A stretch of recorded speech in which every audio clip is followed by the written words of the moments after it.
Did you know that Chanel is a white South African cultivar that was first produced out of the crossing between Chenin Blanc and Trebbiano Toscano, or Uni Blanc as it's otherwise known? The cross was first successfully performed by the renowned Professor Chris Orfer in Stellenbosch in 1973, and it then joined a handful of cultivars like Pinotage and Rubinais, which are distinctly South African contributions to the world of wine. Now, we're discussing Chanel because today's hand drink solo wine of the day is the FRAM Carmelina non-vintage white blend, which happens to contain a smattering of Chanel and is put together by winemaker Tinus Kruger. Historically, Tinus Kruger has made wines from the elevated vineyards in Clan William, but he's also been known to get fruit from famed vignerons like Willie Mostert in the voor-paardebereg.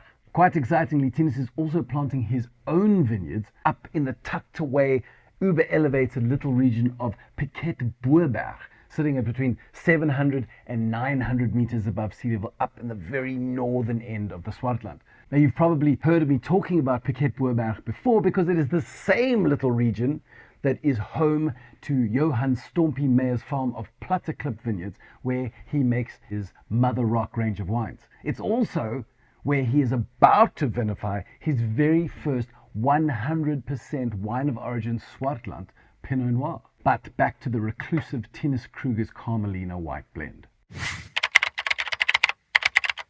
When pondering the name Carmelina, art historians would be tempted to think that Tinus Kruger was in fact a closet fan of Henri Matisse, naming this wine after Matisse's 1903 painting titled Carmelina. Some classically trained musicians, however, might be tempted to think that the name was in fact a tip of the cap to the Cuban pianist and composer Carmelina Delfin, but they would be wrong. Because when one ponders the somewhat contrarian nature of Tinus Kruger and the slightly more offbeat style of his wines, it should come as no surprise that the name is actually a reference to a 1977 track by Neil Young titled Saddle Up the Palomino. It's a song about seduction and betrayal and extramarital coitus and impending revenge and possibly the need for a hasty retreat, although the last little bits of me just reading between the lines. Now, that hasty retreat would in all likelihood take place on a Palomino.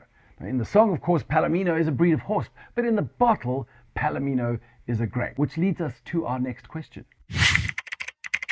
The Carmelina non-vintage is the fifth version of FRAM's white blend, and it features wine made with fruit from the 2021 vintage and the 2022 vintage. The vines that provided the fruit for these wines are a mix of Palomino, Chanel, and a smattering of Muscat of Alexandria. Now, there are two very cool things about these vines. The first is that they are planted as far back as 1960, which means that this vineyard is almost 65 years old. The second is that the Chanel and the Muscat of Alexandria and the Palomino were all interplanted, which makes this a field blend.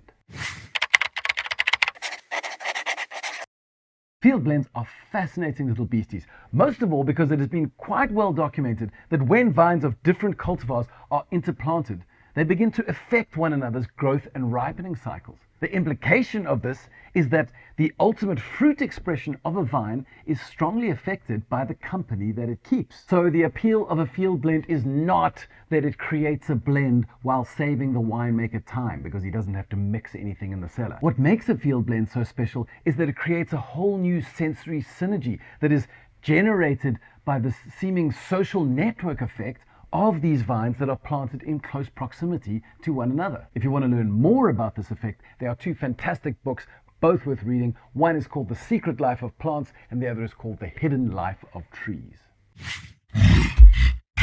So what is the end result of all this inter-cultivar canoodling? Well, let's give it a sniff and see.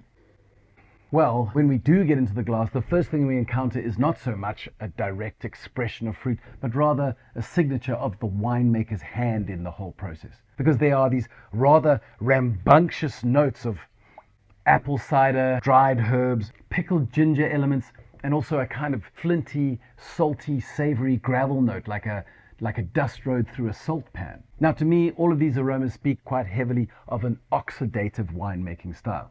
And this makes total sense when you remember that the wine is made up of parcels from 2021 and from 2022, which means that that older parcel has been in the marginally oxidative environment of an oak barrel for almost 2 years. Also, there are some quite overt, rich, leesy sourdough elements as well, which again would speak of winemaking more than of the wine itself, because that parcel will have been on the lees again for a very long time. Luckily, because Tinus Kruger is no monkey in the cellar, those oxidative or spicy or piquant notes never overpower the fresher elements, which are really quite lovely. Elements like apricot and peach and citrus zest. Now, when we give it a sip, well, the palate really is all about stone fruit. It's this really impressively concentrated, almost chewy textured wine. And I guess we shouldn't be surprised at all that there is all this concentration and texture for two reasons. First of all, because those vines are 60 years old and old vines can deliver lower yields and therefore higher concentration. But also that extended lees contact is going to impart a whole lot of feathery, leesy texture. In some senses, it would be kind of weird if this wine wasn't hyper textured. It's also one of the saltiest white wines I've had in ages, which I love because it takes the slightly more primary fruit notes of yellow apple and peach and nectarine and elevates them to a whole new level when you mix in these seams of saltpeter. Okay, so that's all we have time for today, but if you enjoyed the video, then consider supporting us on Patreon so that we can make more of these sorts of videos. And subscribe to the HANtv YouTube channel, where we publish at least 6 videos every single month talking about wine science, wine history, unusual cultivars, and some of the dynamic winemaking stars that are coming out of the fast-changing South African wine.